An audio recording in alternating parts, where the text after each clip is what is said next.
एक बार की बात है, सेनापति भागता हुआ राजा के पास गया और कहने लगा, महाराज कृपया आप जल्दी से मेरे साथ चलिए।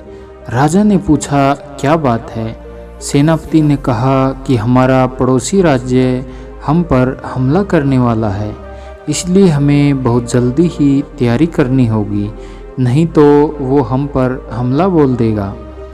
राजा ने जब यह बात सुनी तो वह सोचने लगा कि पड़ोसी राज्य तो हमारा मित्र हुआ करता था, लेकिन वह हम पर हमला क्यों बोल रहा है। सेनापति ने कहा, महाराज इस बात का क्या कारण हो सकता है मुझे मालूम नहीं, लेकिन यह हमारे गुप्तचरों ने बताया है कि कल सुबह की किरण होते ही दूसरा राज्य हम पर हमला बोल देगा। राजा को बहुत चिंता होने लगी, क्योंकि बहुत ही कम समय बचा था युद्ध करने के लिए। तभी राजा एक बौद्ध भिक्षु के पास गया, जो कि हमेशा उस भिक्षु की सलाह लेकर ही काम करता था। बौद्ध भिक्षु ने राजा को कहा कि हमें युद्ध नहीं करना चाहिए, क्योंकि वह आपके मित्र हैं, आपको उनसे बात करनी चाहिए, तभी आगे सोचना चाहिए कि क्या करना है। राजा ने कहा कि आप भी उन्हें समझाइए।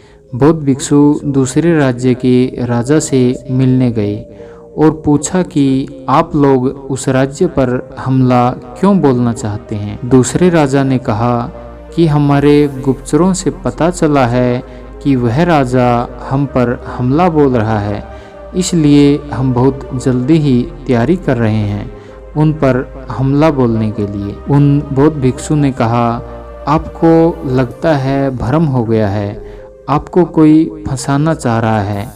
जब खोजबीन की गई तो पता चला कि कोई तीसरे राज्य के राजा ही यह सब कुछ करवा रहा था, जिससे कि वे आपस में युद्ध करें और वह बीच में आकर दोनों को मार गिराए। इस तरह भिक्षु ने कहा कि आपके मित्र बहुत अच्छे हैं, आपको कोई भी फैसला लेने से पहले उनसे बात जरूर करनी चाहिए, दूसरों की बातों में नहीं आना चाहिए। इस तरह दोनों राज्य आपस में मिल गए और उन्होंने फैसला किया कि अब आगे से किसी बात पर यकीन नहीं करेंगे जब तक हम उस बात को पूरी तरह प्रमाणित ना कर दें। इस कहानी का सार यह है कि हम सुनी सुनाई बातों पर तुरंत विश्वास कर लेते हैं, जबकि ऐसा नहीं करना चाहिए। हमें बात की जड़ तक पहुंचना चाहिए, तभी उस बात पर यकीन करना चाहिए।